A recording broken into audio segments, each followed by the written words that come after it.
delighted to have you. I saw many of you at the Multicultural Parents Association meeting, so thank you for coming out again to our Equitable Practices. I'm very excited about our program for this evening with our guest speaker, Dr. Heather Bennett. But before I turn it over to Heather and introduce her, I'd like to invite up two of our administrators, Dr. Damian Johnston and Lauren Davis Patterson, who are going to speak to you about our upcoming coffee and conversation events, which also might be of interest to you. So come on up.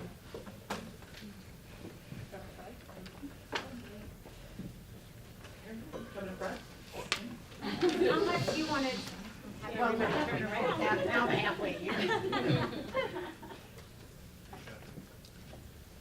Coffee and Conversation is a series that we've been putting on for parents for the last 4 or 5 years. There's 3 or 4 sessions per year that are hosted by our social workers.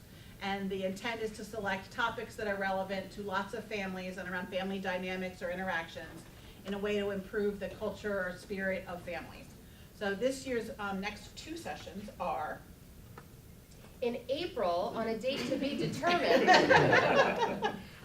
We are reviewing our district PAYS data, and then we're right now, which is why I don't have a date, we're collecting videos from all of the different social and emotional programs that we offer here in the district. And so we're going to go over our PAYS data and then share with you all of the different social and emotional mental health services that are available here in Springfield. And I could, unless you wanted to. The PAYS data is a statewide survey that children fill out every other year in grades 6, 8, 10, and 12. The data is then sent out, and we get results back months later, usually. And it gives us information on things like drug and alcohol use, vaping use, tobacco use, mental health, suicide rates or thoughts, or depression, bullying. It really does run the gamut of mental health needs student for life students. outside of school, often inside and outside of school.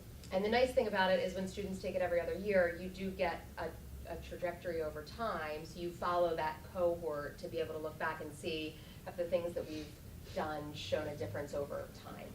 So we're going to go over the Springfield data, and then in May, on a date that if I try really hard I could find, we're having a presentation from 3 local family therapists talking about family dynamics and how that impacts children's development. So we will keep everyone apprised via e-blast of those dates. Yes. Thank you both. Appreciate that. There's oftentimes alignment between what we are discussing in equitable practices and the concerns that we have about creating a comfortable, safe, and secure environment for our students through equitable practices, and of course the work that's being done through the Coffee and Conversation series. So I highly recommend those to you if you have a chance to get them. So I first came into contact with Heather Bennett in the fall, in October, at a conference that was sponsored by the Pennsylvania Association of School Administrators and the Pennsylvania School Boards Association.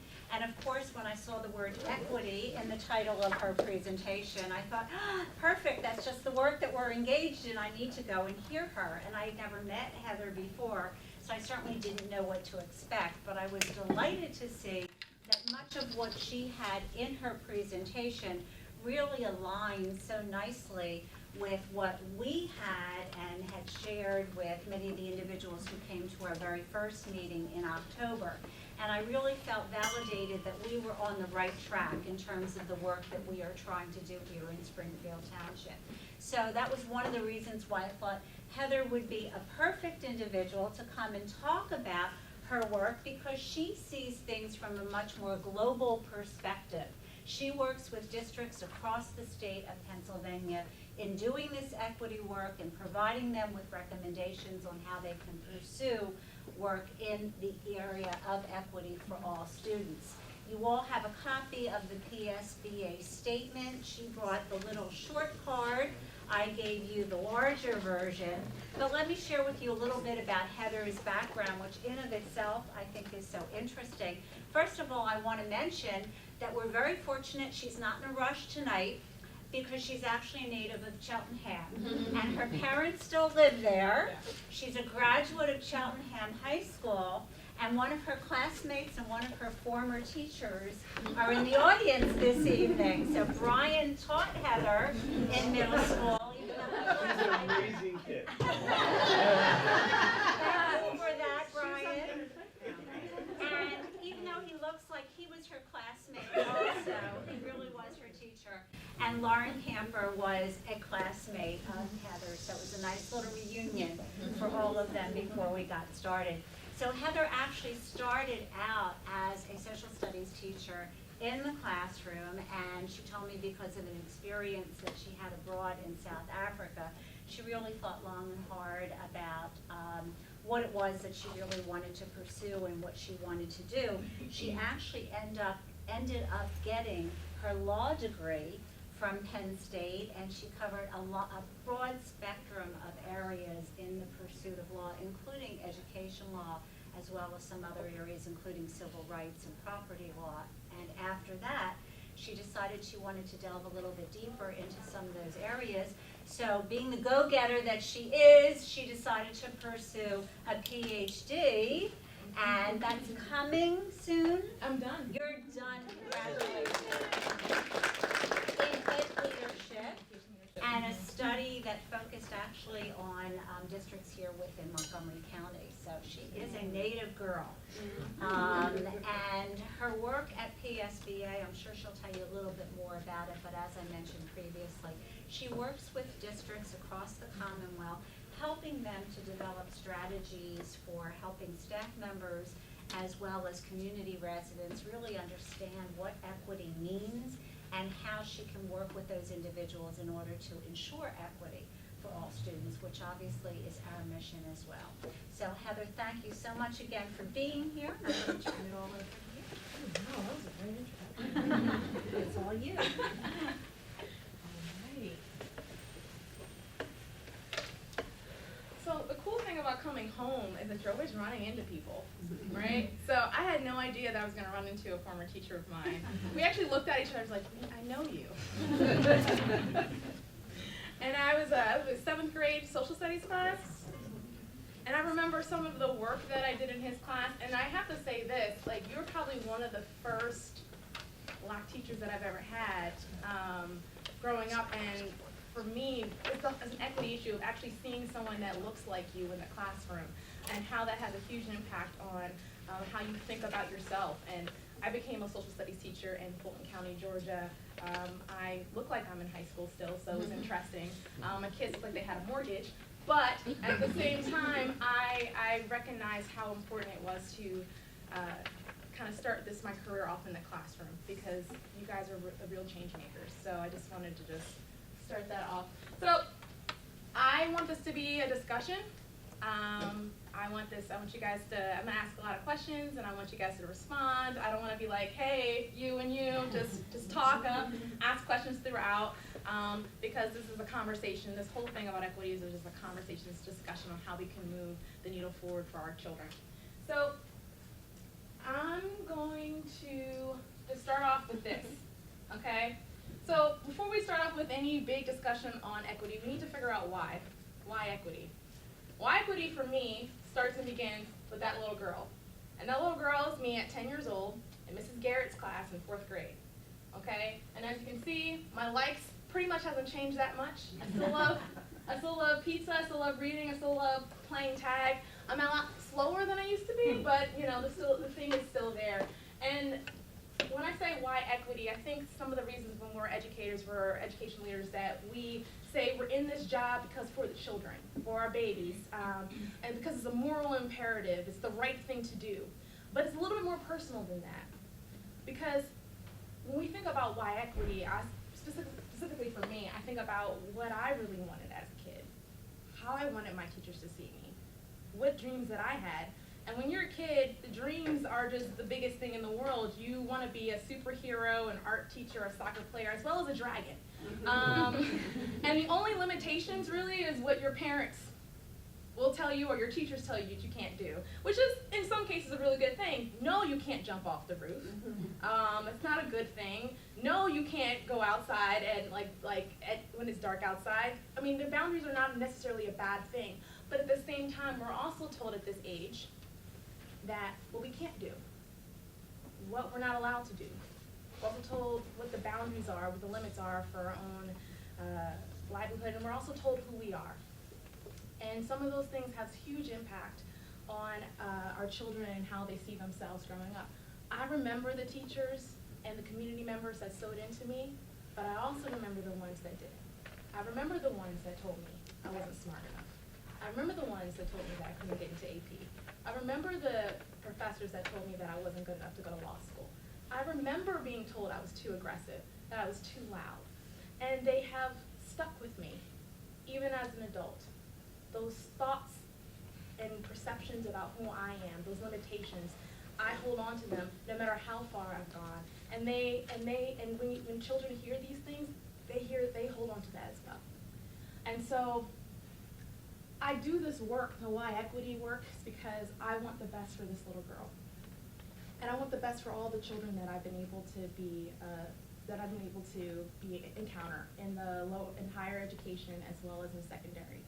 And so I really want us to really think about the limitations and the perceptions and the power that we have as educators and the boundaries that we can put on children throughout in our classrooms and also in our community. Just one word of can't. And so that is the reason for me why I practice this work. So I kind of want to get audience participation here. What is your why? Why are you here today? Again, I will call on people. Yes. I guess in smaller conversations, there's been a word that I've been using a lot, probably in the past 3 or 4 years, threshold. Now, I'm not sure if it's the word that I want to use, but for my own definition, it's good. I've been trying to think about what are the ends of that and where should they be. And that's great to think about personally, but until you have a couple of other opinions, you're probably not going to set your limits in the right place. I felt like this is a good conversation to have a better idea of where those endpoints might be. Like, where is the don't jump off the roof, and where is the don't flip your water bottle and land it, because that's really full on the internet. Anybody else? Yes. I'm here partly because my daughter, who's a junior, has since 2nd grade talked about the kids in the middle who are left out, and they aren't good enough to be gifted, and they aren't worried about enough to be in an IEP that's going to give them extra support. And what she heard, she partly walked herself into that middle at that point. She had standardized tests and stuff, so she bucked the system in grade school. But what she heard was that camp. And you would assume, looking at her in the classroom, she'd be one of the kids that would be fine. But that stuck to her, with her, to the point that she wants to teach 2nd and 3rd grade, because that's where she's so clear that kids get lost and that you're not going to be enough. Anybody else? I got time, guys. Yeah, well, I'm here, I've been here for 25 years, and we've had the pendulum swing, and as you know, as an educator, many different programs, but the motivation and, you know, the just wanting to know how we have a framework, how our framework is going to be in operation, and I want to be a part of that, and how we set those wheels in motion, and how it's going to be reflected in our student body. I teach 1st grade, but it's the same things that you're saying. I'm going to, like the matrix, they're going to go through, and I want to see them matriculate, and I want to be able to see Christopher in 12th grade and be like, you know, I used to get on you, but I've seen you get that equity, that wraparound, that support, that inspiration, and just see him just fly, you know what I mean? So I just want to, I'll be teaching him all. He's in 12th grade. face. I'll be here, hopefully I'll be here. And, yeah, so I just wanna see the progress and be a part of that wheel, of that forward motion. Awesome. Anyone else? I think I'm here just to understand more. This fifth grade teacher who grew up in the district, walks to work 7 minutes. Like, I have never really gone far beyond my comfort zone. I went to Kutztown, I went back to Kutztown for a master's. Like, I like comfort, and I've had a really comfortable life to the point where I don't necessarily understand everything that these students go through. I'm working towards it, but I think these conversations help me to see things from a different lens. Absolutely. I got one more. I'm just gonna stare at someone real quick. I am. Okay. So I'm here because I have a daughter who graduated from here and a son who is a senior here, and it's always been important for me for them to feel like they belong here, and that's why I'm here. So I think what this whole point is that in order for us to make sure that our kids become whoever they want to be. Again, I wanted to be a superhero. I still do. It's fine. We don't want to create limits on them, and at the same time, we want to make sure that they're getting the supports in order for them to go to the highest levels that they ever can dream for themselves, and actually create new dreams for themselves. And that is the point. And so every single day when you're doing this work, I really want you guys to continue to say, why equity? Why am I doing this? Because that's going to sustain you as you continue to move forward in this work. Okay. The reason why we're here pretty much, and the reason why we struggle with this, and this is why we're talking about equity a lot, is that because the practice of education has not been done to students. Has been done to students and not for students. I told you I started this whole thing about placing limitations, boundaries. We've done it to them, but we not did it for them. And that is what the goal is as we continue to move forward. So, ask you what is your why? And I kind of wanted to, start this off with, my main man, W.E.B. Du Bois. And I'm going to read it, and then I'm going to be quiet for a couple seconds so you guys can read it too. Of all the civil rights for which the world has struggled and fought for 5,000 years, the right to learn is undoubtedly the most fundamental. We must insist upon this to give our children the fairness of a start, which will equip them with such an array of facts and such an attitude toward truth that they can have a real chance to judge what the world is and what its greatest minds have thought it might be.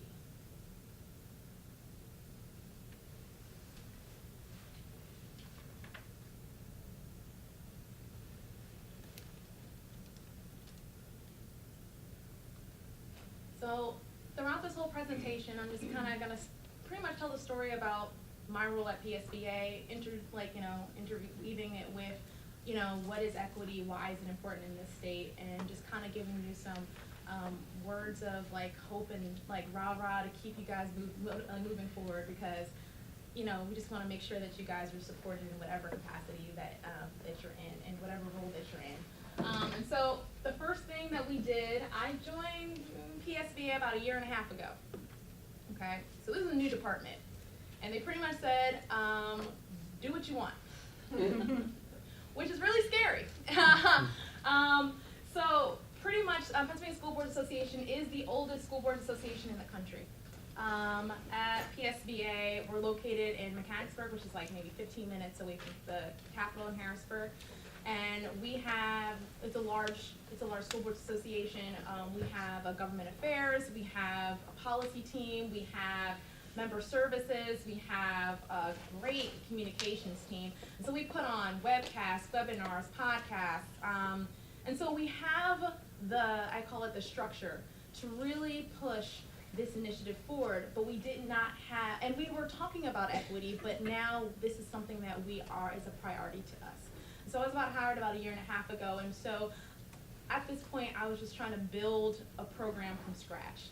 And the first thing we really had to think about doing is really what did our state look like? And we're going to talk about that through, but within this 1.5 years, we have these major programs that we're moving forward. And if you have any questions about any of it, please ask. We started off with an equity statement, Because if we didn't know what equity was, how are we gonna create programs? And a lot of the problems are when we go into our school districts and our communities and we're talking to people, they have no idea what equity is. And so if we can't define it for ourselves and it's not shared among the administration, the teachers, the community, even the students, then we can't move anything forward.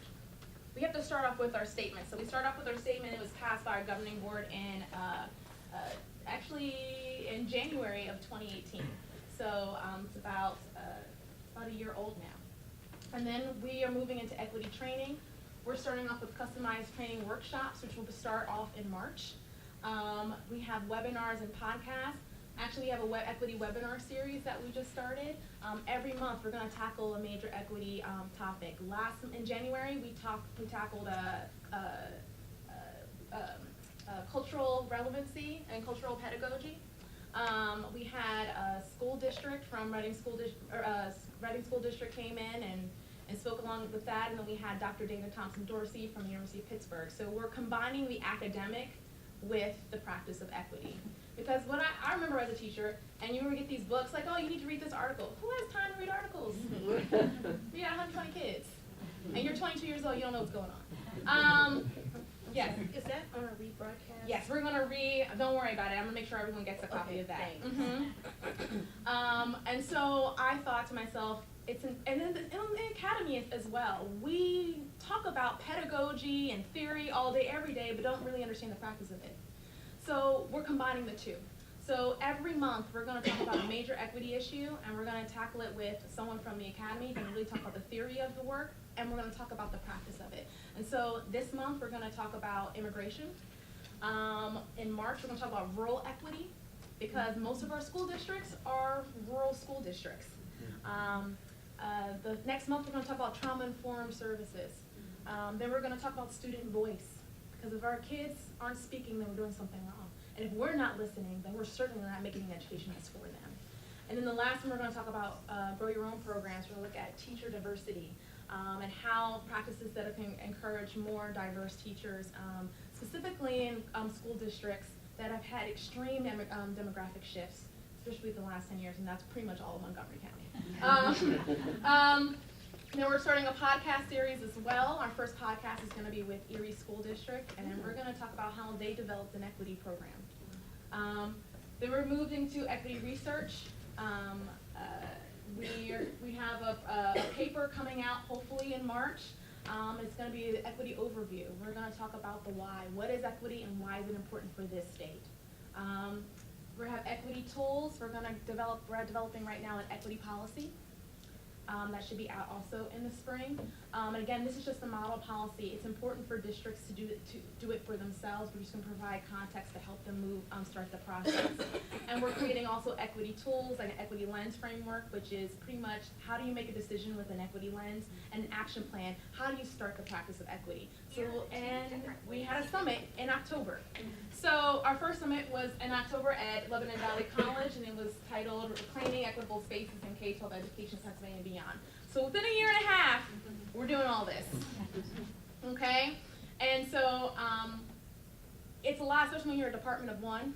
A lot of equity work is pretty much one person doing the work, but I'm surrounded by policy and training and people committed to the work. So even though I'm the person in the equity service department, the whole organization is committed to this practice of equity, and that's how it needs to be done. And so any questions in terms of any of the things that we talked about, in terms of the deliverables that we're thinking about? Okay. So, I had 3 points and it was in there. So, the first thing we're going to talk about is, and I really want to go in, to get to all, we have to address the sum. I just really want you guys to read these statements. You have your own mission statement as well. I'm going to give you a couple seconds, and then we're just going to have a little discussion on this.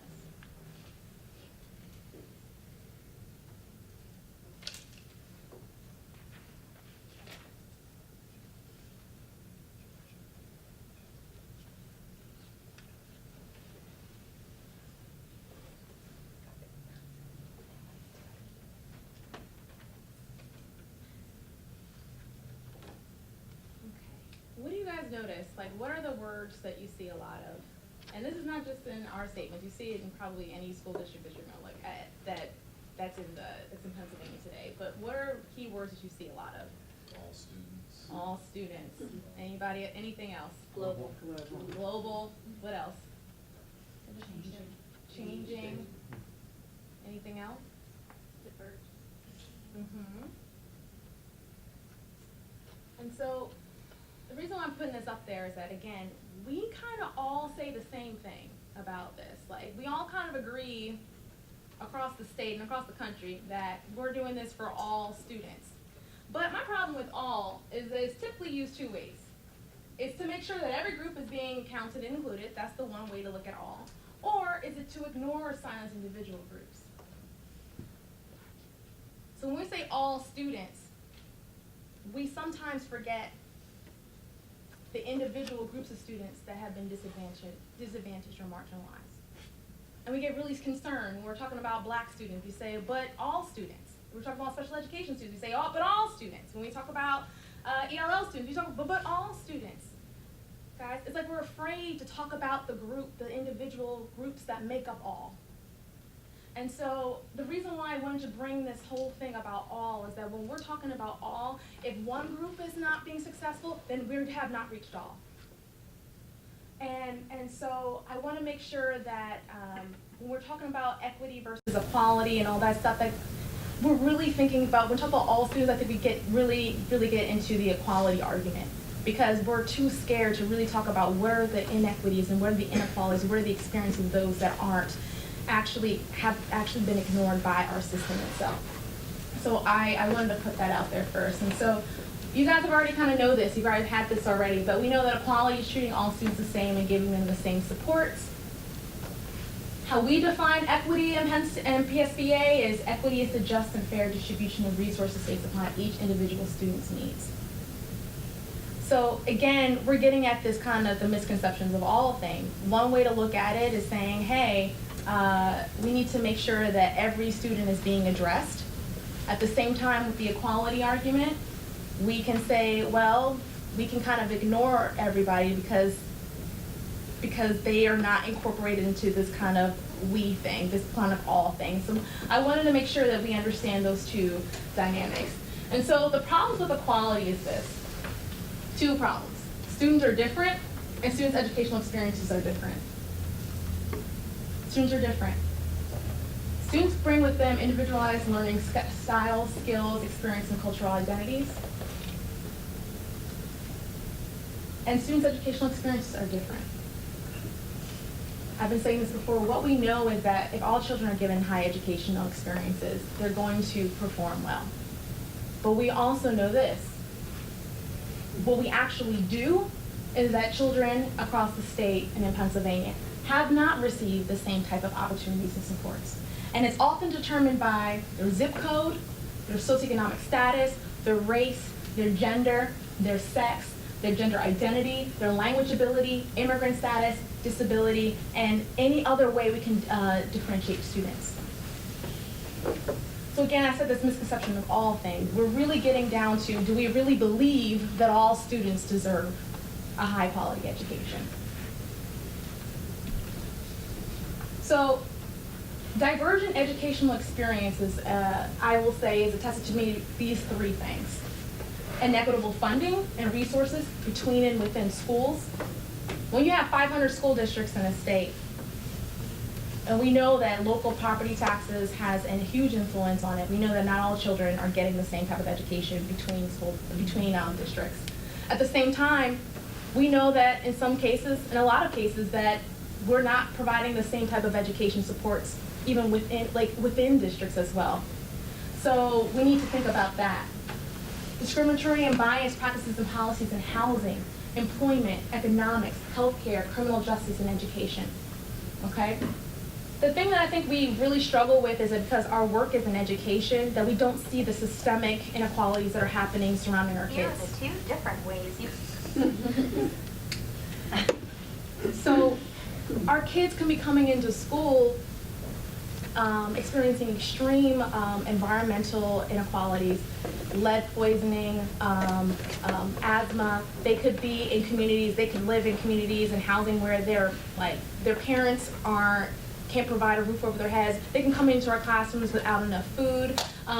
They can have their situation with the criminal justice system. We know that 1 out of 3 black men are more likely, 1 out of 3 are going to be in prison, according to the U.S. Department of Justice. So what does that say about access and opportunity right here? Our kids are coming in and out of the schools dealing with a whole lot of issues and problems in and outside the classroom. And then the third thing is problems in acknowledging and addressing our students' unique differences, identities, cultures, histories, and abilities and experiences. I think the third piece is, do we see our kids? Do we see their differences? Do we acknowledge that? And so I say it's really these 3 things, and probably can be more, and if there is more, I actually can open it up. What's another thing that you think I'm missing in terms of why we have continued disparities in our education system, in our state?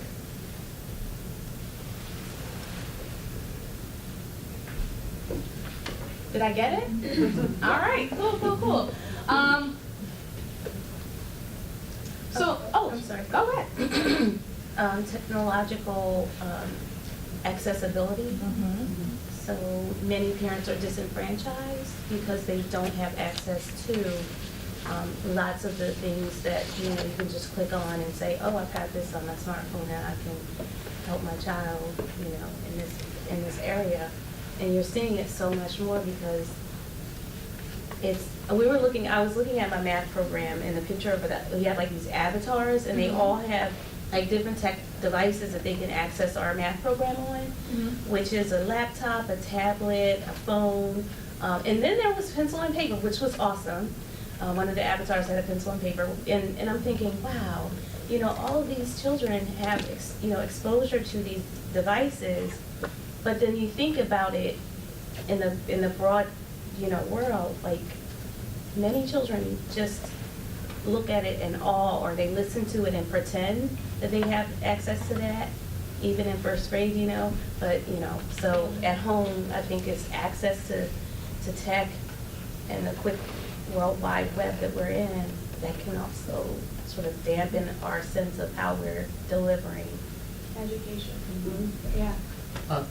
So you almost started going exactly where I was thinking. When we have these conversations, like very, very quickly we transition into locally, and I feel like we have to start way more with the bigger lensing globally. Like we talk about, you have these avatars. So if we're talking about education and we go off continent, like the conversation, like, we're not even starting even close to the bigger lens, because unfortunately I think we feel the pressure as educators in our positions to address our students, which is important, but the education in terms of how we think about equity and diversity and all of these things has to start with a way broader lens. It does, and I think you guys are definitely getting the point. The thing is, this is big. What I'm trying to get you guys, what I'm trying to really articulate, because this work, this is hard work, because we're dealing with hundreds and hundreds and hundreds of years of oppression, hundreds of years of a system that has provided our students, not just here in Montgomery County and Springfield, but we're providing our students worldwide with inequitable access to resources. It's based upon also a discriminatory system that says that if you are Black, if you are Latino, if you are a woman, if you are LGBTQ, you don't have access to the same opportunities as others. And at the same time, because of our history and systemic inequality that we have, we struggle really to actually deal with our kids and who they really are. Because the lens in which we're seeing the world, they're not seeing the world, because our experiences aren't their experiences. And so how do we get to a point really to understand all of these mechanisms that are happening at the same time that are affecting the way we do education, that are affecting the way our kids are learning, and that are affecting the way that we're providing resources to them that gives them human dignity. Because all of these things has not done it, and has created extreme disparities between and within our school districts. Yes? I think one of the things too, and it kind of gets lumped into economics or that, but there's still in many ways an assumption that there are parents there. And so often, even if there are, in this day and age with people scrambling to hold on to jobs and job insecurity and whatnot, that whole assumption that the child goes home, the parent's there, they sit at the kitchen table, they do the homework or whatever, or they're able to come in to the school and do an event or that, right there it starts creating a distance. And I think that's one of the things too that factors, especially at a grade school level, you can immediately have a kid fall behind because there's not that safety net there that's in on top of going to school each day. And I think what you're getting at too is, why isn't the parent there? Why is it harder for some families and not others? And it's a lot bigger than the parent not being there. It's actually generations and generations of systemic inequality that has made it very difficult for us to provide an education for our children. And here's the thing, most parents want to be there. Okay. But issues of inequality and poverty and access and is a lot bigger than just, you know, the parent just can't be there. What are the systems in place that makes it difficult for some parents to be there and have allowed other parents to have? And that's what makes it so hard and difficult, is because we're really grappling with something that's huge and big and realizing what is our role in it. And so what I'm trying to get at here, and I really thank you guys for that conversation, because it really gets to the heart of this, is that we have struggled, we have rarely treated students, and I've touched screen this, and I'm going to get out of that, okay. Our institutions and systems have rarely treated students and their families equally. So we see differences because of that.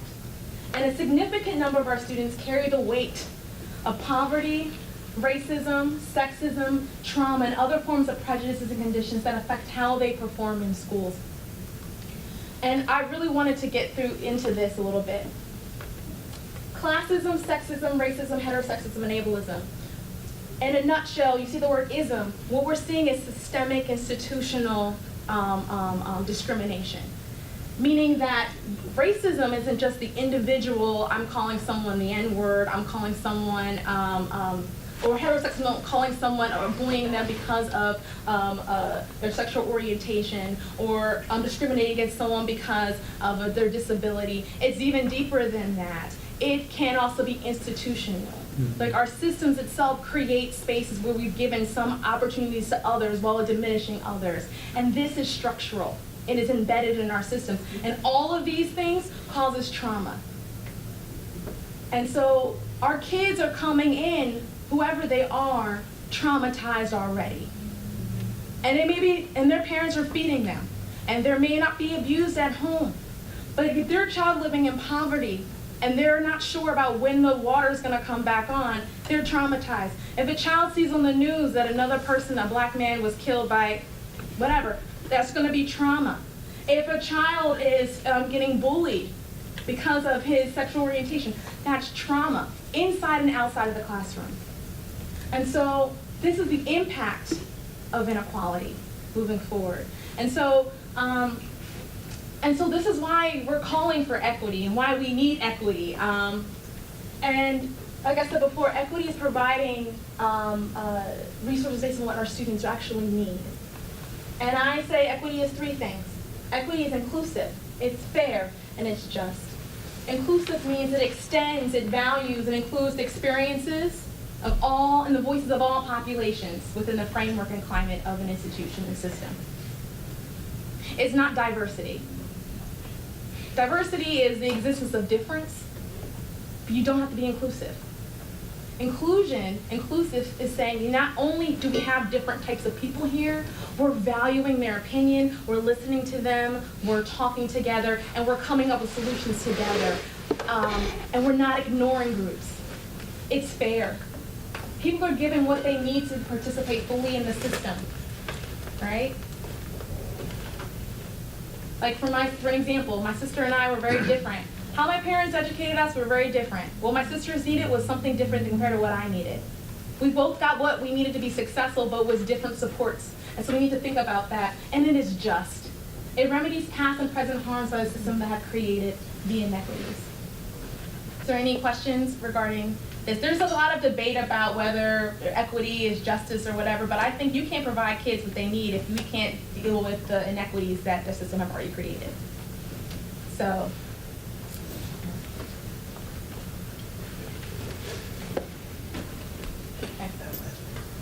So, we're here today because we're trying to achieve equity. So how do we pursue it? And so in our statement, again, all these things that you can say, our statement includes all of the things that I'm talking about, but I'm talking about it in different ways. And so in the pursuit of equity, school leaders must assess our actions locally to overcome institutional barriers and create opportunities so that each and every child has the tools and supports necessary to achieve their highest potential. This pretty much means is that it doesn't mean that we're going to deal with it. We're not going to be perfect with this. However, we need to really think about the internal work of what institutional barriers that we're creating or developing or institutionalizing that makes it difficult for students to achieve their highest potential. So it's really thinking about what are we doing in terms of removing the barriers. And then achieving equity is to ensure that all students' identities will not predetermine their success in schools. It shouldn't matter who they are, where they come from, they should all be successful. That is the goal. So, real quick, I'm going to move on. How much time do I have? Oh, I know it's late, y'all. It's a Thursday night. We are in Okay. minutes. Okay. So, one of the things that I really want to talk about is like really the why we do this work specifically. And I know Nancy indicated that she's kind of already talked to you guys about this a little bit, but I want to show you kind of the statewide of where we are demographically. The reason why we say why equity and why this is so important is because we are now educating. We have been for a long time a rapidly changing student body that is racially, culturally, and linguistically diverse and economically diverse. For a long time, Pennsylvania has really, compared to other states, we haven't changed as rapidly as a place like, say, Arizona. But within the last 10 to 20 years, we are changing rapidly. And in Montgomery County, y'all, we are changing even faster. And even to this day, and this is like nationwide, about 60% of lower income populations are moving into the suburbs. 50% of populations, people of color, populations of color are moving into the suburbs. So something that demographics that were like 20 years ago is not what it is today. And yet our systems still are the same. Mm-hmm. We're still putting the same curriculum down. And even though our kids are different, even though our parents are different, we still are looking the same in terms of our education stakeholders and leadership. That hasn't changed. So we're realizing that even though our students and families are changing, the system hasn't changed. And so again, I want you guys to see this. This is what the state looks like. There's 500 school districts, y'all. This is crazy. Okay? There are, in Allegheny County alone, which is this area right here, it's like 67. Like, it's crazy, and everyone thinks it has different contexts and situations and demographic spaces and problems and issues and solutions at the same time.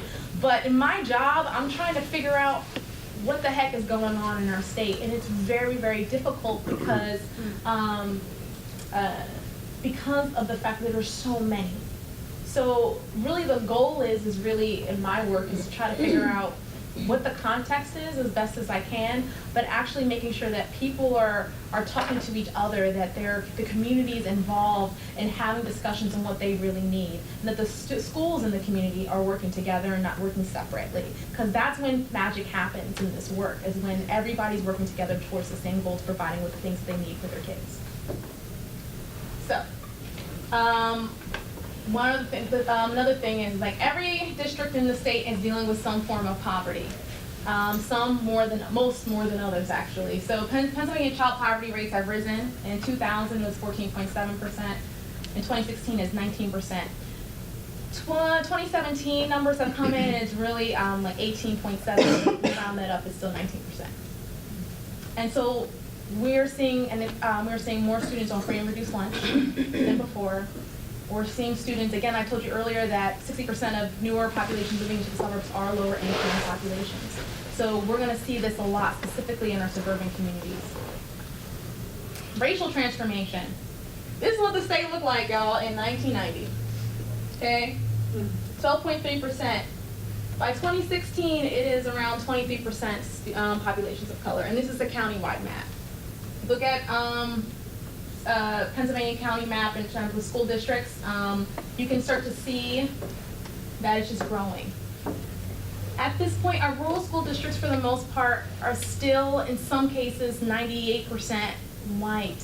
However, it's changing, and they will change in the next 10 years. And what's happening is a lot of districts are not prepared to dealing with this demographic shift. Okay? So as you can see, it's getting a little bit darker. Okay? By 2050, about 40% of Pennsylvania's population will be peoples of color. Are we prepared? Are we prepared? And that happens pretty fast. I'm like, it's 2020, I never hear the TV show come on my ears, like 2020. And the thing I think people need to recognize, and you can see, students of color are actually, in terms of higher percentage than those that are actually older populations. So our children are the people, the newer populations that are coming into this state really are our kids. And so that has a huge impact on what we do as educators. Okay? We're changing linguistically. Okay? It's really, in 11% of homes across Pennsylvania, children 5 years and older speak another language other than English. And this has actually been, from 2016 to 2017, we've actually had a 96% change from 1999 to 2000. So even though it seems small, this is going to grow. This is going to be rapid growth as well. Yes? How does this growth compare with the other states? The country, it's 21%. I told you, we're a lot slower than most, but 21% is the actual national number. And what have they done to adjust to this? Some have done better than others. Like for an example, I say Arizona has struggled with that.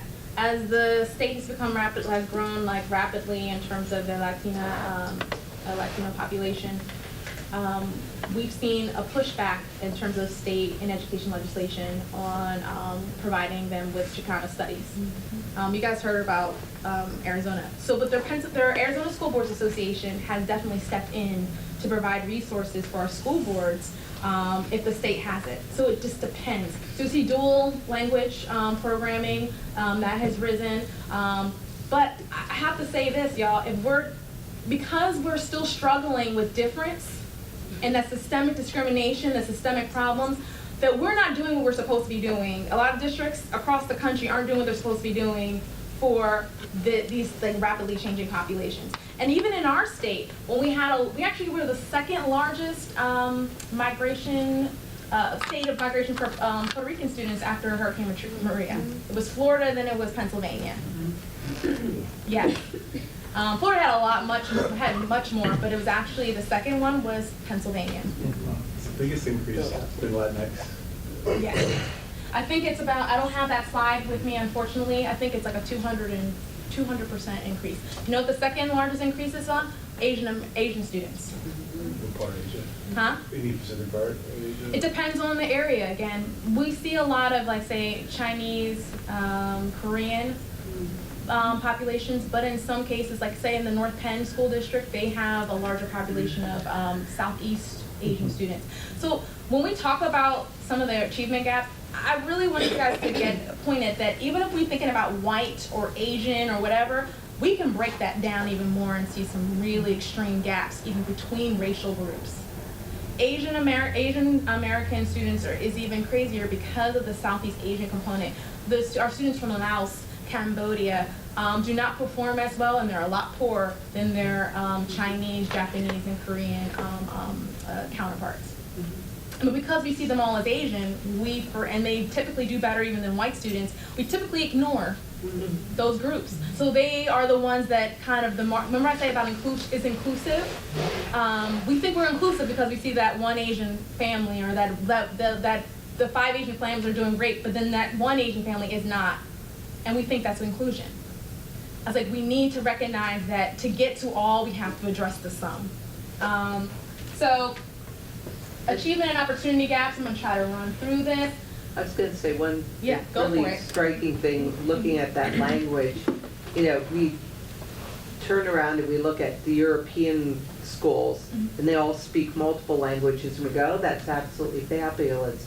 You would think we should be able to turn that around here, that instead of viewing the first language being something other than English, that we could tap in and hit the global mark, you know, especially grade school level, kids are so receptive to, you know, teach me a word from what you say at home, that we should be able to, you know, somehow enhance with that.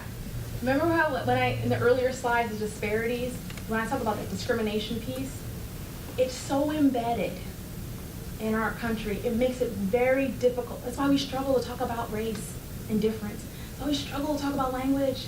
We struggle to talk about religion. We struggle in that. We don't actually talk about it.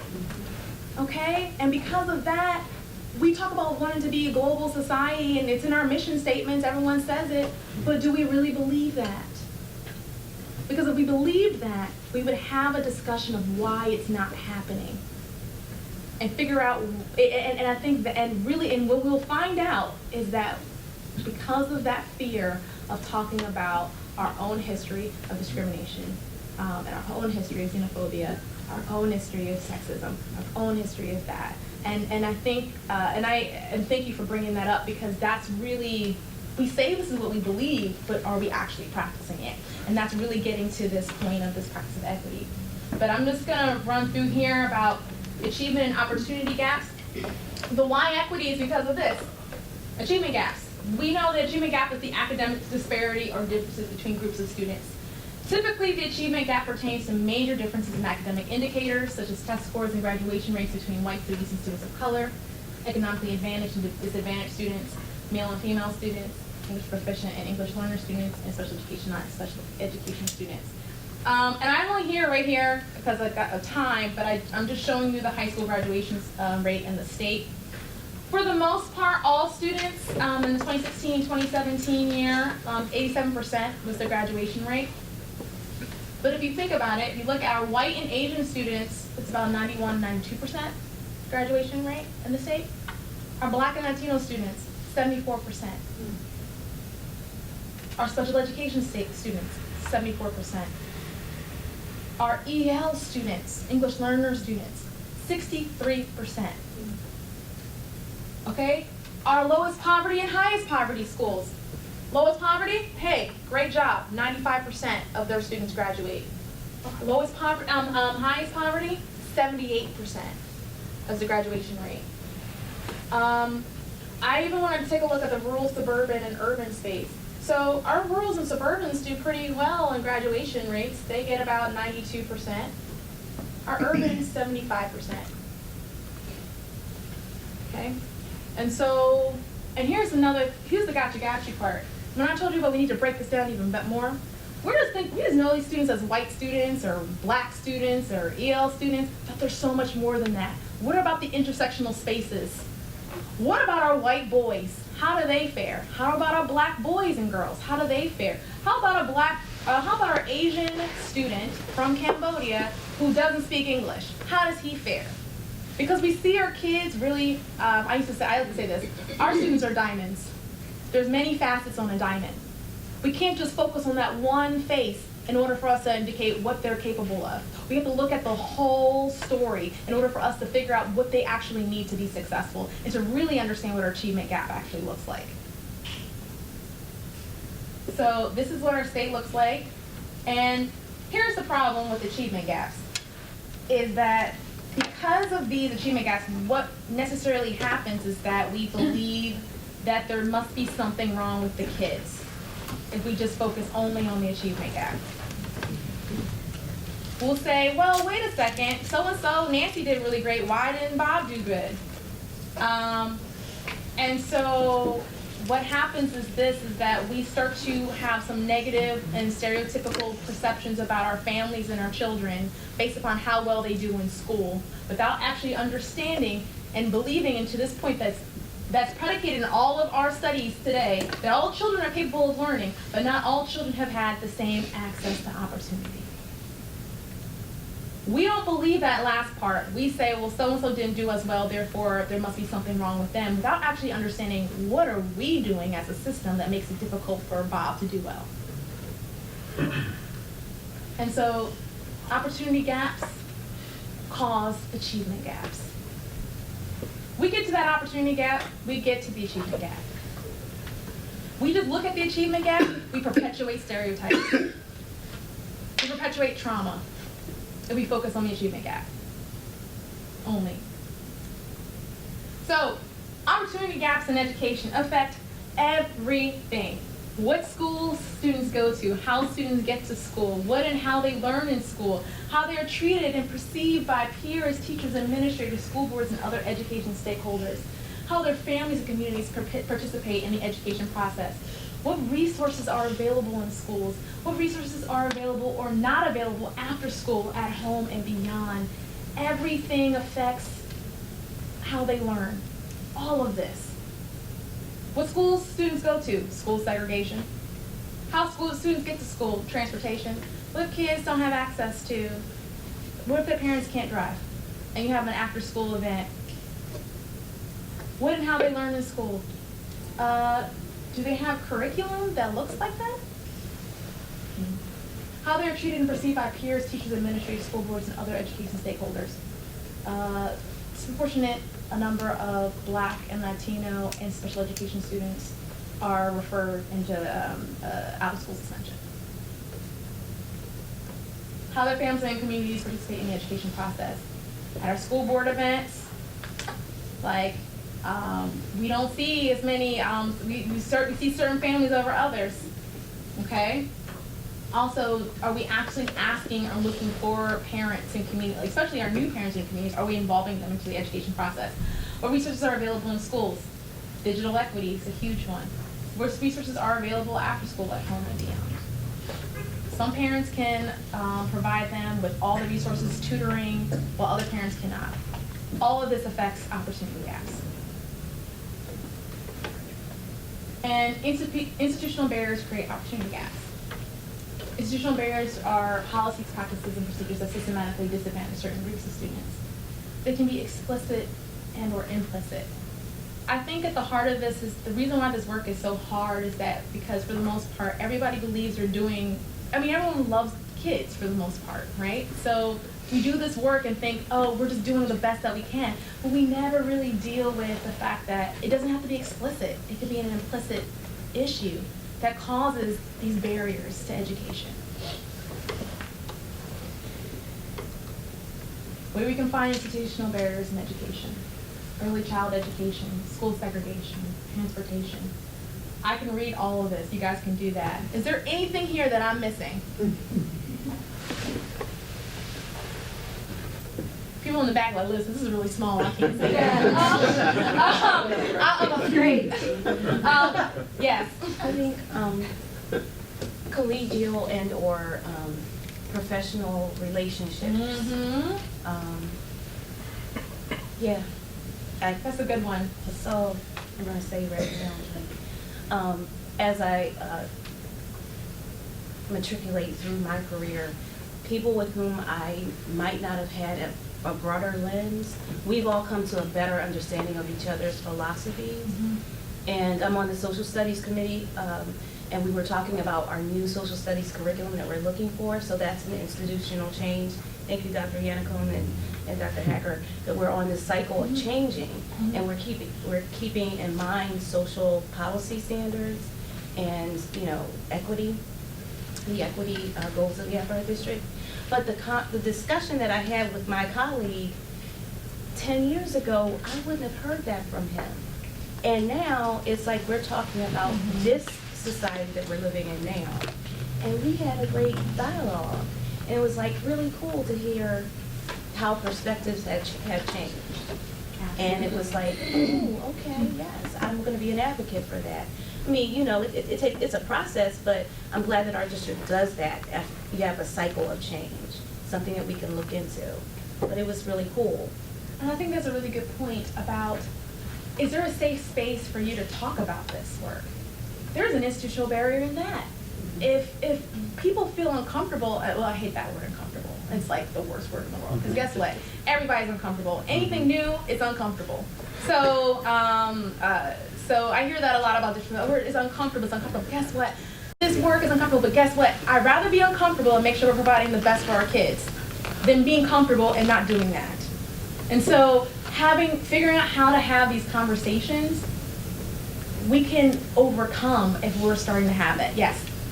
So, I know your office is new, but have you come across, I know you mentioned one district that's doing work, have you come across any other examples of districts that are really moving forward? Yeah. And so we have, I'm actually going to talk about that in a minute, but I can just talk about this now, actually. I will say this. You know, I'm just go here first.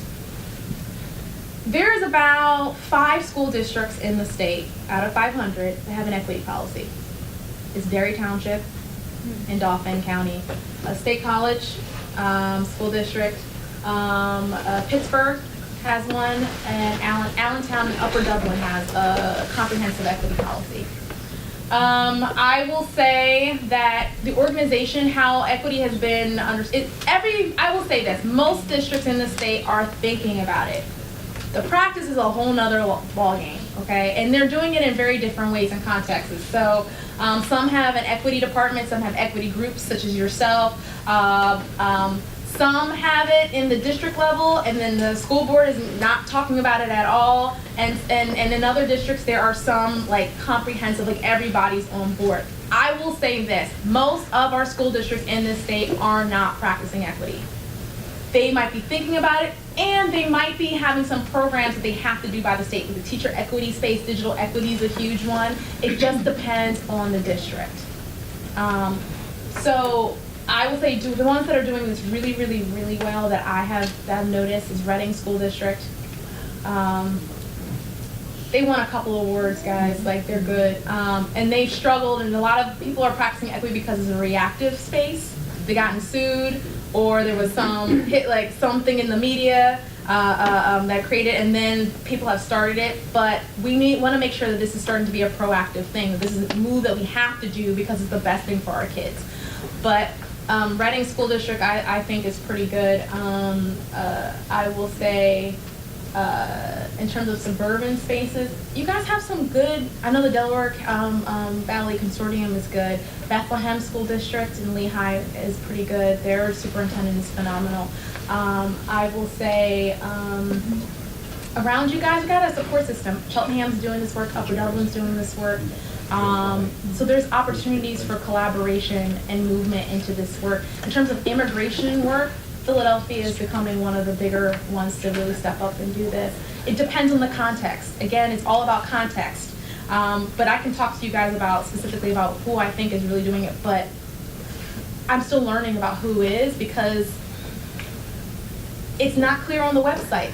And unless they're talking to me, or unless they're going to places, or unless I'm hearing it in terms of the conversation of equity, it's happening mostly in these contexts. Stuff over here, down here, we're not sure.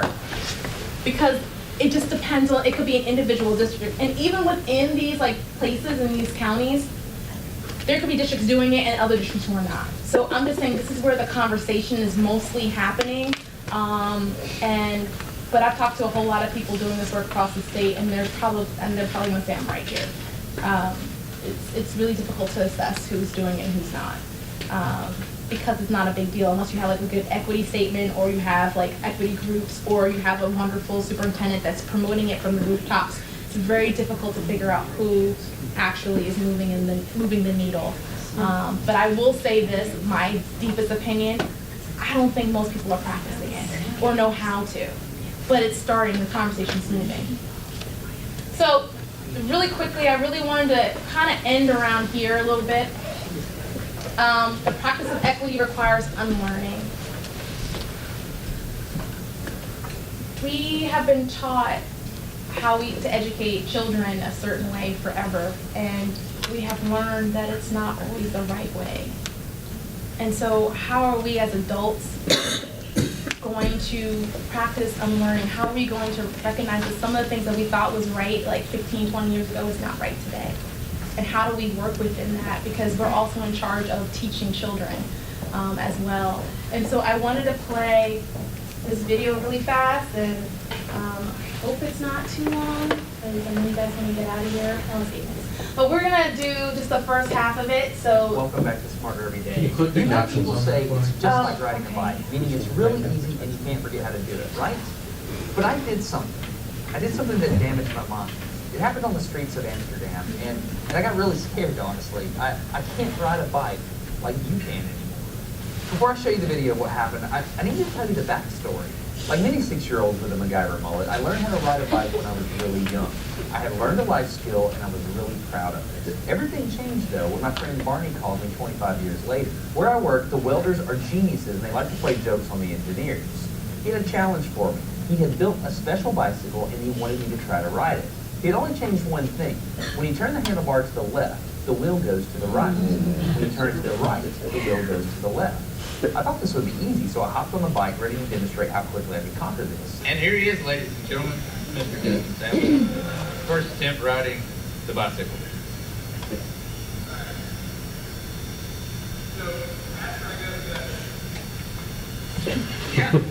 I couldn't do it. You can see that I'm laughing, but I'm actually really frustrated. In this moment, I had a really deep revelation. My thinking was in a rut. This bike revealed a very deep truth to me. I had the knowledge of how to operate the bike, but I did not have the understanding. Therefore, knowledge is not understanding. Look, I know what you're probably thinking. Destin's probably just an uncoordinated engineer and can't do it. But that's not the case at all. The algorithm that's associated with riding the bike in your brain is just that complicated. Think about it. Downwards force on the pedals, leaning your whole body, pulling and pushing the handlebars, gyroscopic precession in the wheels. Every single force is part of this algorithm. And if you change any one part, it affects the entire control system. I do not make definitive statements that often, but I'm telling you right now, you cannot ride this bicycle. You might think you can, but you can't. I know this because I'm often asked to speak at universities and conferences, and I take the bike with me. It's always the same. People think they're going to try some trick, or they're just going to power through it. It doesn't work. For instance, this guy, I offered him $200 just to ride this bike 10 feet across the state. Everybody thought he would. No, you didn't understand. You didn't understand. So, this way. Alright, so, whenever you're ready, yeah. Wait. No, you have to keep your feet on. Alright, here we go.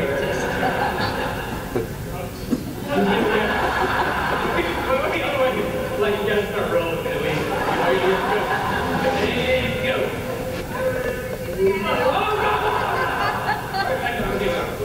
Keep your feet on the pedal. Go. Go right off.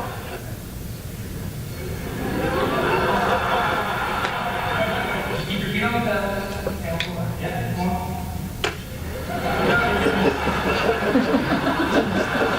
One more time. Once you have a rigid way of thinking in your head, sometimes you cannot change that, even if you want to.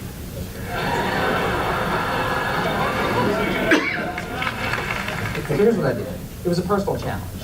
I stayed out here in this driveway and I practiced about 5 minutes every day. My neighbors made fun of me. I had many wrecks, but after 8 months, this happened. One day I couldn't ride the bike, and the next day I could. It was like I could feel some kind of pathway in my brain that was now unlocked. It was really weird though. It's like there's this trail in my brain, but if I wasn't paying close enough attention to it, my brain would easily lose that neural path and jump back onto the old road it was more familiar with. Any small distractions at all, like a cell phone ringing in my pocket, would instantly throw my brain back to the old control algorithm and I would wreck. But at least I could ride it. My son is the closest person to me genetically, and he's been riding a normal bike for 3 years. That's over half his life. I wanted to know how long it would take him to learn how to ride a backwards bike, so I told him if he learned how to ride a backwards bike, he could go with me to Australia and meet a real astronaut. Are you going to give up? Go ahead. This is how it starts. Look at this. This is such a big deal. You get it. Did you see his brain get it? So he, in, how many weeks have we been doing this? 2 weeks? In 2 weeks, he did something that took me 8 months to do. which demonstrates that a child has more neuroplasticity, am I even saying that right, than an adult. It's clear from this experiment that children have a much more plastic brain than adults. That's why the best time to learn a language is when you're a young child. All right, today's bike log. I can ride smooth, I can ride fast. Thinking the experiment is over. Okay, now I'm in Amsterdam, a city that has more bicycles than people. The question is, can I ride a normal bike now? I mean, I've spent all this time unlearning how to ride a bike. If I go back and try to ride a normal one, will my brain mess up? So I've tweeted a Smarter Everyday meetup, if you will, and I'm going to see if somebody brings a bicycle, and I'm going to try to ride a normal bike. This was one of the most frustrating moments of my life. I had ridden a normal bike since I was 6, but in this moment, I couldn't do it anymore. I had set out to prove that I could free my brain from the bike, but at this point, I'm pretty sure that all I've proved is that I can only redesignate that bike. So what you're not seeing is just a group of people here looking at me, looking at the strange American. Because they think I'm dumb. I'm actually 2 levels deep into this because I've learned and unlearned. All right. After 20 minutes of making a fool out of myself, suddenly my brain clicked back into the old algorithm. I can't explain it, but it happened in a very specific moment.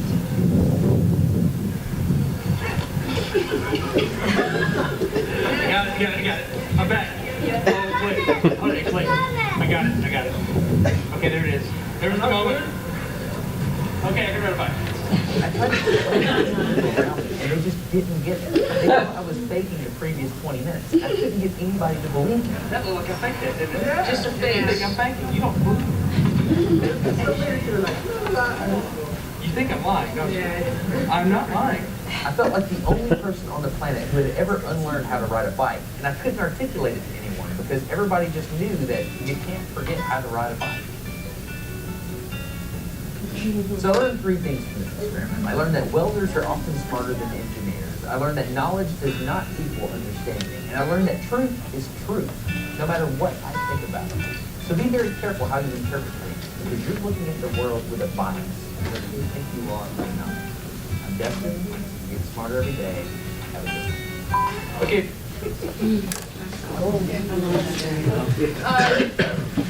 I saw this and I thought this was the best thing to explain how hard this job is of equity, right? It's like we have learned how to ride a bike the one way our whole lives, and now we're being told, guess what? That doesn't work anymore. Kids are actually being harmed by it. Oh man. And then what happens? You get what? Frustrated, you get annoyed, you get defensive if someone says something that you're like not comfortable with, and it hurts, right? But this is what unlearning is all about, right? It's all about recognizing that now that you know what you're supposed to know, then we're gonna have to do the work to do it. And so I love this because it really just shows the hardships of just thinking that we think we know something and recognize that we don't, and having to start from scratch. We are building new models. We think about reimagining education. We're not reimagining education. What we are doing is relearning education. We are redoing education. We are creating a new system that has not existed, because we know this. Education systems for years have not worked for all kids. Yes?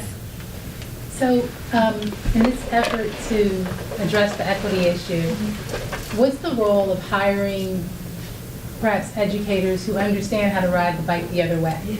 So, we're talking about 40% minorities moving into the suburbs, and not all of them come with the socioeconomic issues and trauma that some that you address.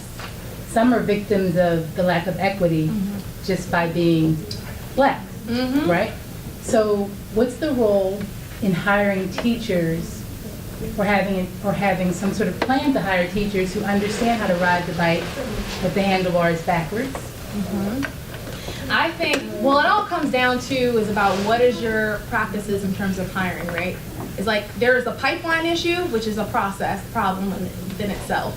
And I do think it all starts with trauma, because if you are a person of color and you were hurt and harmed in the classroom, why the heck would you want to go back there? So how are we starting from scratch in terms of our children today and like creating a grow your own program? That's a long-term goal. How are we supporting children of color to become teachers? And how are we sowing into their dreams so that they can not only be successful at this school, but actually want to come back and support them along the way. So there's that. But then the ones that are moving in here, there's this whole process of not just the pipeline, but like how we actually, who's in charge of hiring? Like, what's that system look like? I know I talked to Dr. Marseille out in Cheltenham School District, and he has this whole team. All his new hires are 50% populations of color. And that's because he realized where are the gaps? Where are the stops? Where they're not getting in through the door. And he's also a black superintendent. Yeah, he's also a black superintendent, right? So it really, really begins, like, when I say inclusion is real, like, what does your practice look like in terms of the hiring process? And it could change, it could be different depending on the district, and context matters as well. But seriously, if they're not even having a chance to get through the door interviewing, then they're definitely not gonna be hired. And they can interview, and yet you're still not hiring. There's a multiple different steps of where that inequity is happening along the way. Yes? At a recent DVC meeting, it was mentioned that in northern Delaware, the largest school district, I think in that area, Red Clay School District, took advantage of a Delaware state grant in order to encourage students of color to go and become educators. And my understanding of it is that the state, through the grant, is paying for the college education of the students, provided they make a 5-year commitment to go back and teach in their home district, which is a huge district, like 80,000 students. But is the state of Pennsylvania looking at any sort of program like that to increase the pipeline? I'm not quite sure if what the state specifically is doing in terms of policy and practice in that regard. I know they do a lot of work with equity, teacher equity, and they make suggestions. But in terms of that policy itself and practice, in terms of the grant, there's a gap there. What we've seen is really local school districts taking this on. I know, but yeah, I know that they're talking about it, but in terms of grant money specifically to it, I'm not quite sure. Yes? I know in the state of New Jersey, they just really implemented the big push on diversifying the workforce. I know Rowan hosted one of the first inaugural diversifying the workforce. Is Pennsylvania doing such work? I will say this, I'm not, on my end, I know in terms of the teacher equity stuff, which is really a federal mandate on the states, I'm not quite sure about Pennsylvania.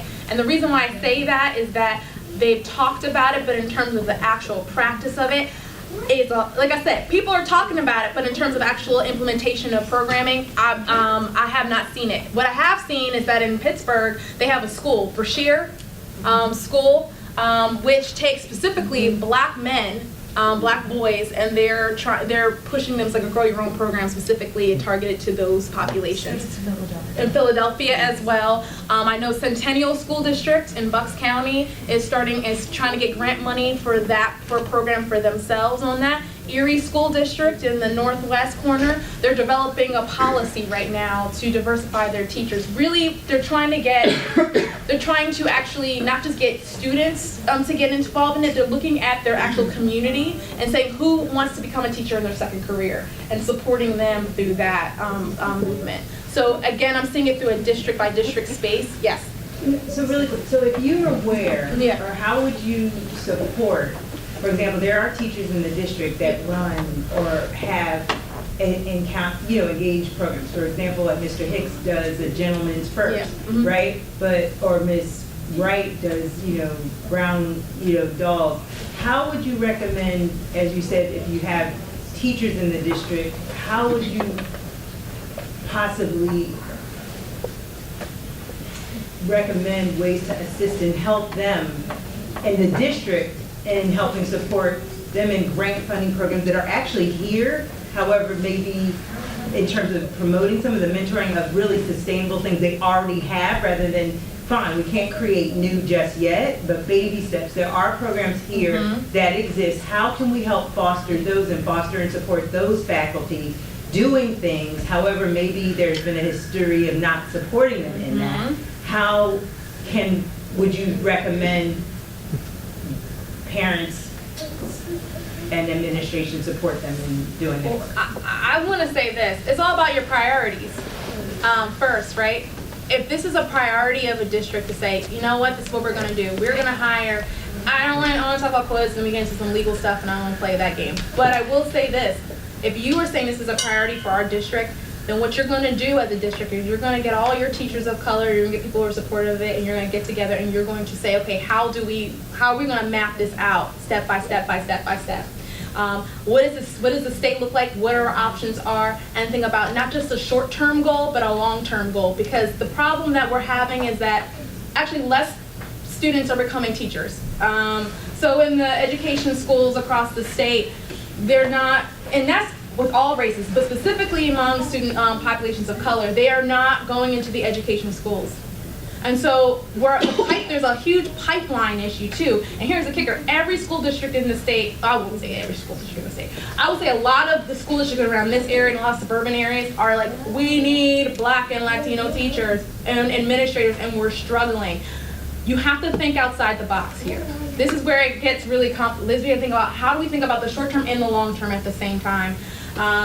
And so the best ones I have said is like, but here's the problem. There's still a gap in terms of the hiring process. There are still teachers that are being left out onto the cutting floor because they're not getting in through, they're not getting their interview, they're not getting the interview, and they're not getting the job. So there are still processes involved that we can think about reimagining that work. So I'm not very specific, I'm being very broad because it's really contextually based, but in my mind, the best way to do it is bring everybody who needs to be a part of this conversation into into the room and saying, okay, we are going to redevelop our hiring process. What does that look like to get more teachers of color? Yes. Okay, so I'm a parent, I'm not a teacher, okay? So it's a little confusing to me, or the way that I would kind of look at it, instead of looking at from a diverse standpoint of having a person of color teaching a classroom, have a teacher that can teach to all the kids in the classroom. So, and I understand the need to hire people of all different, so that the kids can be able to identify with all the different teachers. But it's very concerning to me in this conversation just to think like, if we're just concentrating on having a diverse, so am I to understand if it's a Latino teacher in a classroom, that Latino teacher is going to be able to connect more to the Latino kid in the classroom, but not the other population of kids in the classroom? No. But we already have, but do you see do you hear like the kind of, is it confusing to, it's kind of confusing to me. I understand, and I think what we can really quickly just think about it this way. Two things need to happen. First of all, our children don't see themselves in leadership at all. Like if we're diversifying, and our Latino and Black students don't see themselves in the teacher administration space, and we know from studies that show that if a student gets at least one Black or a teacher of color, and it changes, it has some extreme academic effects, positive effects. So we know that. But in the same thing, when a white student gets access to a teacher of color as well, there are also positive changes that happen as well. So having diverse teachers is important. The problem is when it comes to the percentages, it's very little representation. The second piece of the matter is too, cultural competency. Every teacher needs to practice that. So we're doing two things at once. We need diverse teachers for all of our kids, but because the fact that our kids do not, or especially our students of color, do not see themselves in the classroom, it's extremely important that they're there. The second point is they also need to recognize that every teacher needs to practice cultural competency and pedagogy as well. But yes, please.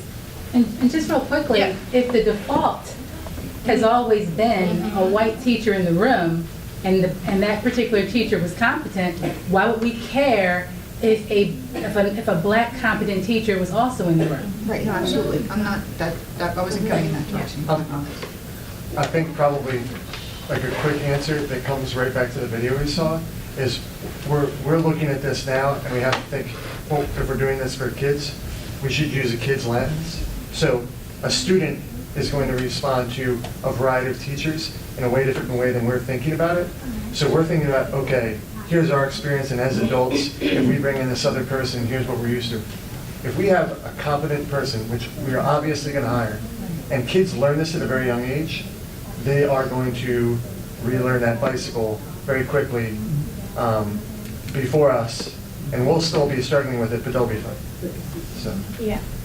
Along those lines, just out of curiosity, I know you're going into school districts, but we do have some of the top teacher training schools in the country here. Are you also trying to go in and help them look at their programming as they prepare educators, whether they be teachers of color or Latino, or simply, you know, whatever students they've got who say, I want to go teach? Are there programs tying in with them now, or are you trying? So that's where the state has That's definitely taken next a role. The state, I will say PD has definitely taken a role there. They are moving into making sure that cultural competency is a part of the curriculum. Problem is, that hasn't been for that was not the case all the time. So what we're seeing is there's a lot of shifting happening in the higher education schools and schools.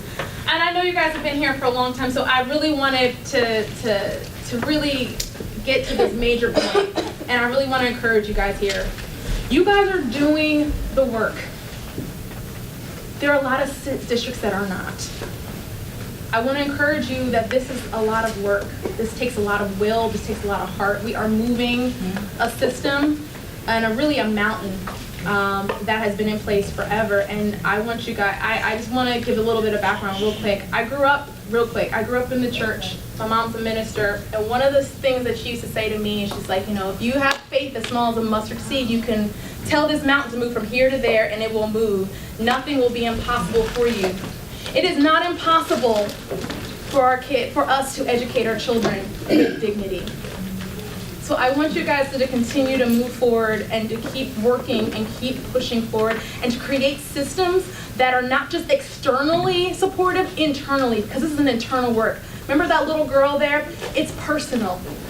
And it's personal for all of you. That's why you're here in this room. So I want you to tap into that internal work, whatever you have to deal with your own bias, stereotypes, concerns, processes. Do that internal work so that you can build the external to make sure that we are providing an education for all children. So I thank you for taking the time with me here. I'm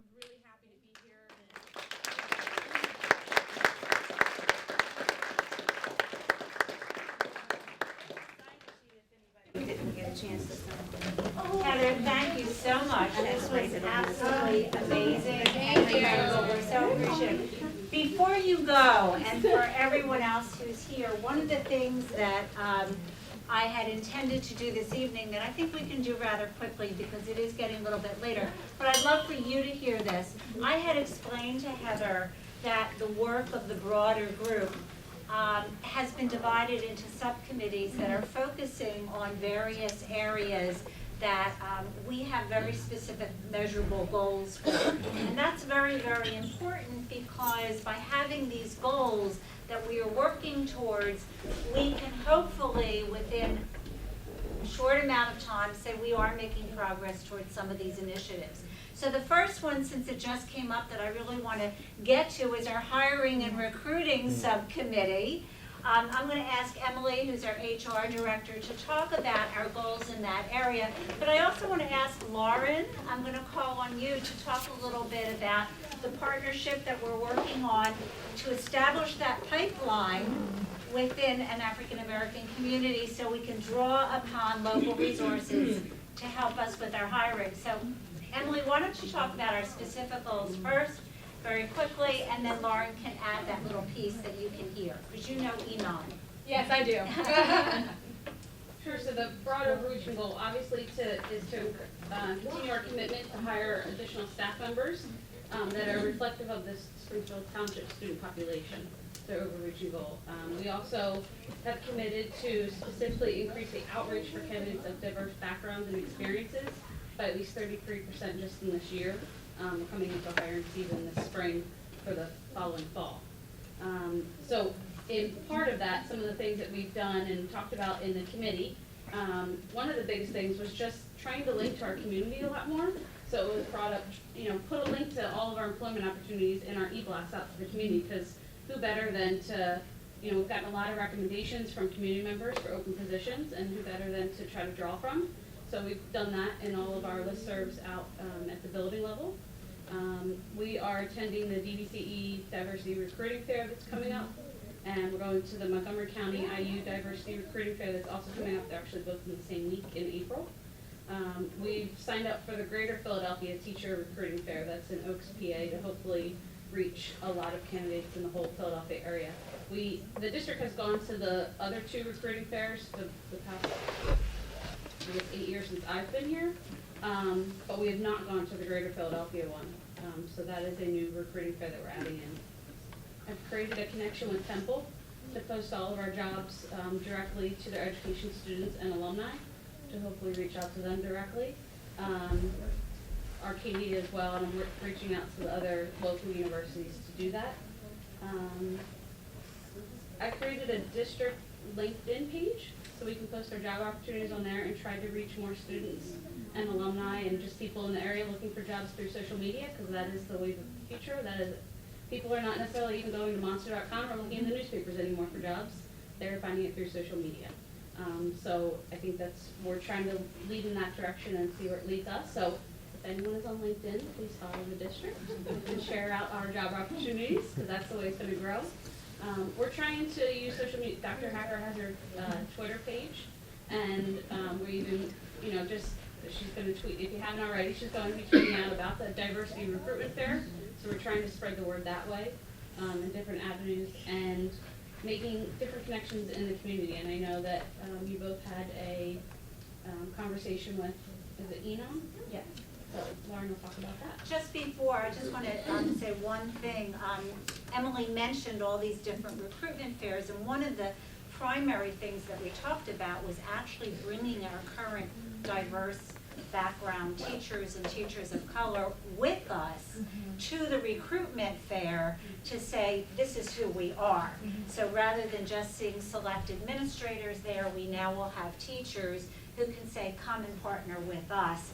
It's a great place to work. So they can share their experiences as teachers of color working in Springfield, which we think will be an added component that will be very, very helpful. So Lauren, if you don't mind, I'm sorry I put you on the spot. Earlier in January, Dr. Hacker and I went to Enon Tabernacle Baptist Church. It is about 5 minutes up the road, and it's the largest Baptist church here in Pennsylvania, and there are heavily African American based congregation. As a member of the church, I know that they have a huge emphasis on their children with programs within the church when it comes to celebrating their achievements, graduation. It's definitely a big deal. So one of the things that I suggested to our hiring subcommittee is that maybe we could form a partnership with Enon, so that when they have their students that are looking for jobs when they graduate from college, we're someplace that they're looking to come. So we met with Pastor Waller, and he was very open and very receptive to partnering with us. So we're going to select a weekend where Dr. Hacker will come and address the congregation. They have 3 services each weekend on Saturday, one on Sunday morning at 6:45 and one at 9:45. I even committed to the 6:45. So usually when people come in and speak to us, it's right after they welcome any guests in the church, and it gives her the opportunity to talk about Springfield, talk about our initiatives and what we're hoping to accomplish here. They also run like a PowerPoint of announcements, so we'll be able to create, any open position an announcement that they'll run during their announcement time. And they also have a job fair at Enon every year, and Springfield will be able to attend that job fair and hopefully recruit minority talent into our district. So they were really open to working with us. They also gave us suggestions on mentoring programs, because Dr. Hacker did share that we're interested in having mentoring programs in our middle school and high school. So we are looking into those as well. And they also gave us some suggestions on professional development. And I know that Dr. Hacker has been working with Dr. Jones about opportunities for professional development for our teachers and administrators.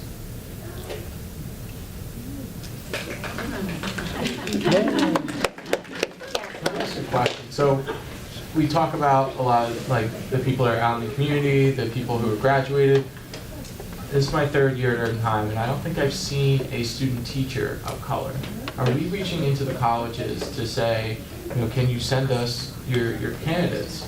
And, hopefully we can, get a first glance at them, the opportunity to show them. Yeah, I mean, we'll take whoever the colleges have available. We only have limited contact from some of the colleges.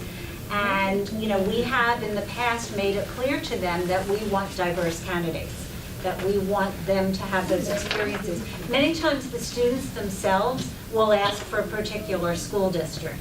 So they may ask for Cheltenham, where they feel there's a greater population of color, or they may ask for other districts. So we have that to contend with. I will also make a suggestion, because I worked at Penn State University, I was in the College of Education forever. Again, the pipeline's small, so anyway, it's just pipeline is small anyway. I think another thing is if you're there, you go to the school itself and participate in some of the stuff that the students are doing, you will start a relationship that you might not have started before, and I think that's really the kicker is in a relationship. You're trying to get students to think, I would like to come here, this seems great. And so I know I worked at Penn State University, and a lot of the problem is a lot of students are going back to their own, they'll go back to their own communities. And so let's say the Philly kids will go back to Philadelphia or another major urban space, and our rural kids will go back to the rural spaces as well. And so I think I would, if I were really thinking about recruiting from a long-term space, I would say, okay, what is happening in these schools? Like, what programs that are happening? What fairs, not just fairs, but what programs, like, I know with the Brown v. Board of Education, there's a whole lot of different events coming up about that, the reauthorization of ESEA. Sometimes they would have stuff along that. I would just come. We've also talked about some of the historically black fraternities and sororities as a way to reach out to the students of the colleges. Absolutely. I would just, anything, if they're doing the equity work in those schools, I would just go to their conferences at the universities and really get involved with some of the students' work. That's a way to kind of open that door and create a relationship that maybe I don't think a lot of school districts are necessarily doing, because there's such a gap between higher education and K through 12. And so I would start that relationship early and just go around what's going on across the state with our schools. Zach, can you and Lauren talk about the academic performance goals that we've established through your subcommittee? Yes, sure. I'd love to do that. I'd love to do that. Well, you had your turn.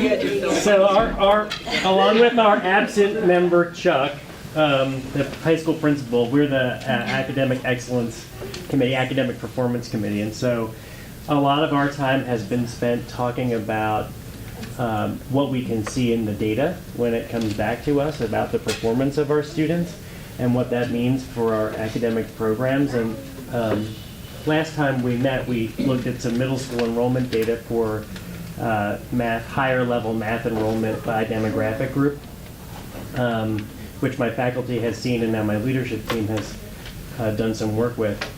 And so our goal for the middle school is an opportunity goal, which is the work that I love to do and the reason I'm back in Springfield. And so we're looking to create opportunity at the middle school by enrolling and supporting students from especially lower socioeconomic backgrounds, because we see a big discrepancy there, into higher level math with names at the middle school, right? So like not math with numbers, math with names, like algebra.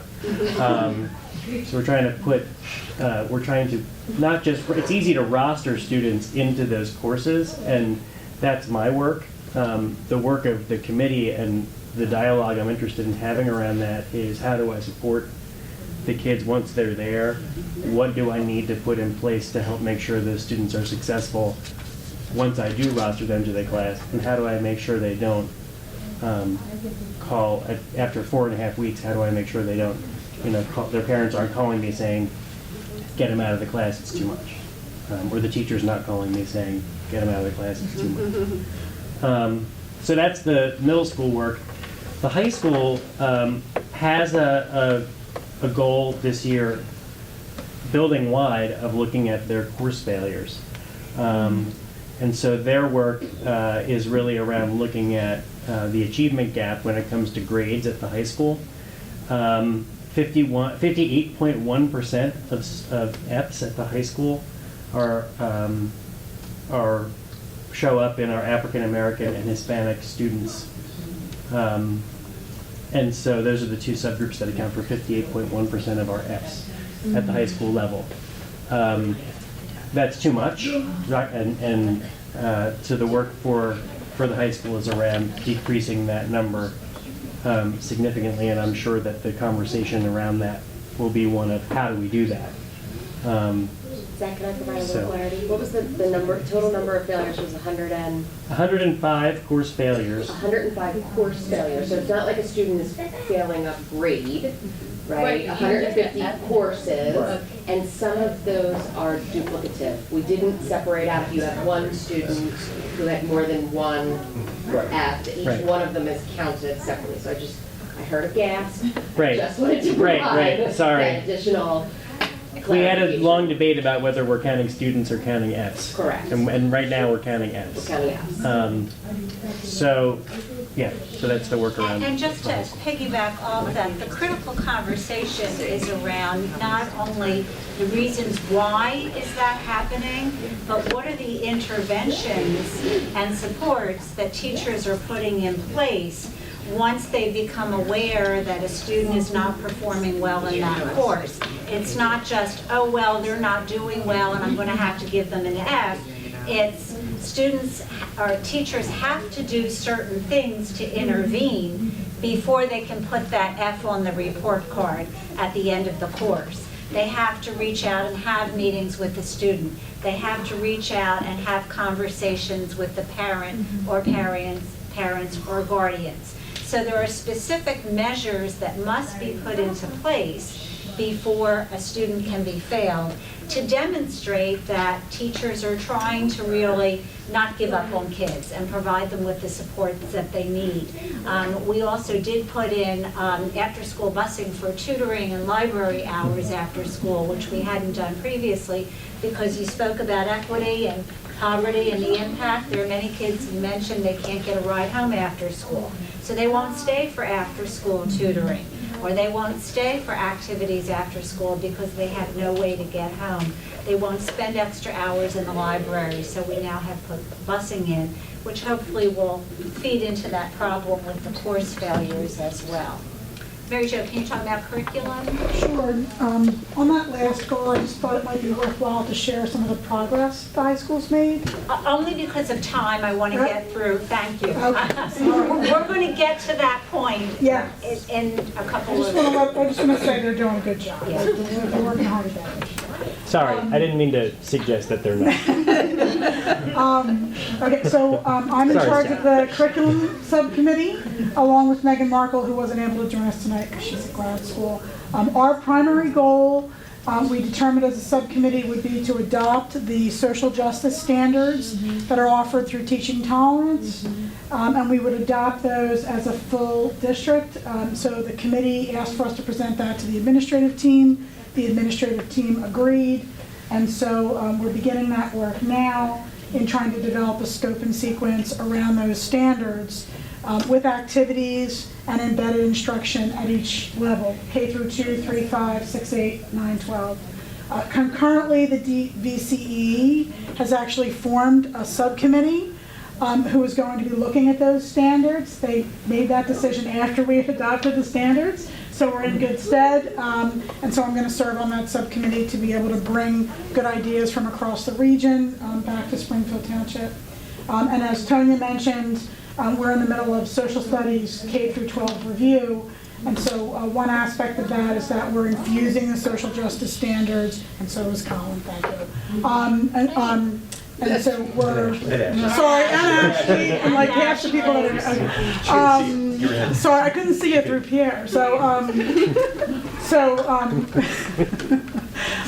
we're looking at those social justice standards. And in addition, on the area of cultural competence, we began in a relationship with Jeannie Stanley, who's a resident expert in the area, and we had our first training with the faculty on January 25th. We had basis training, which That acronym stands for Belonging and Sociocultural Identity in Schools.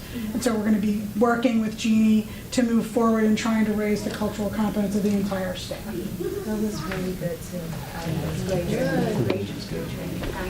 And Kathy is in charge of our professional development committee, which actually is going to be merging along with curriculum. Is that why you're moving over there, Kathy? No, I feel bad. I feel like my back is to people.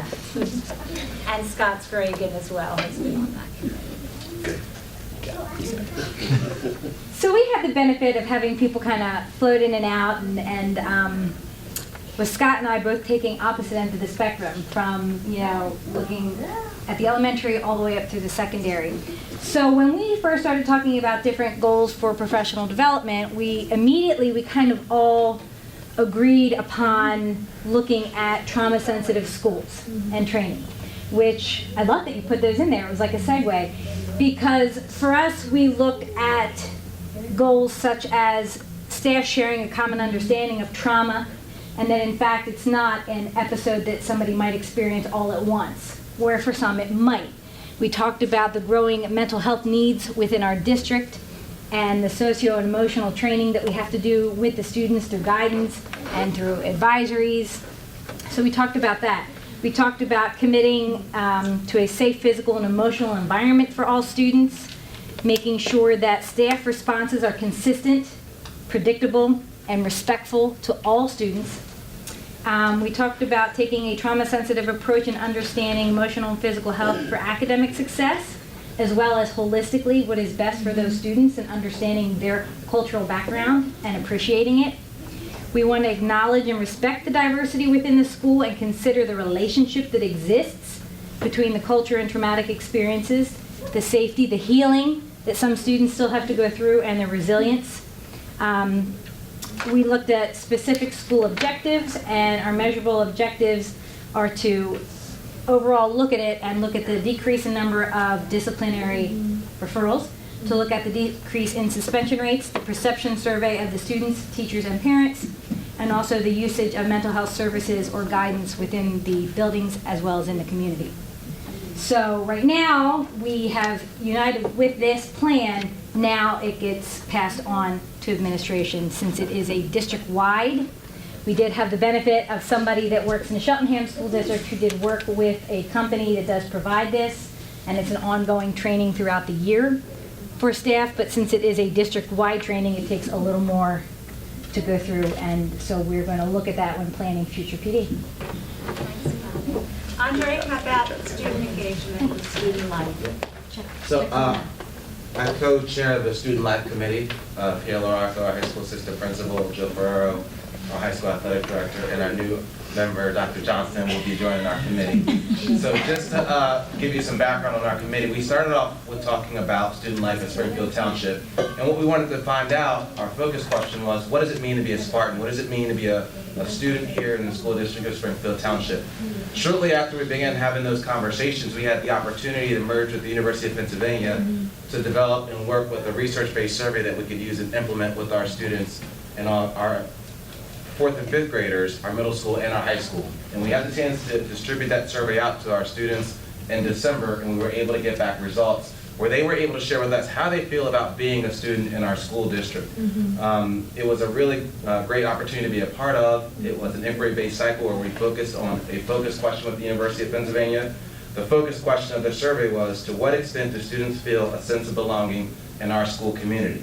And they went through and they completed a Likert scale survey, and we had the opportunity to get the results back. The work of our committee moving forward, if you would like to join us, and just a little plug there, would really be to look closely at the information that we got back. And so we wanted to propose a few goals to look at, and I'll share a few of them with you. But we looked at specific questions from the survey that we got feedback on from our students. We had about 1,500 students complete the survey in our district, so a good portion of our students did it.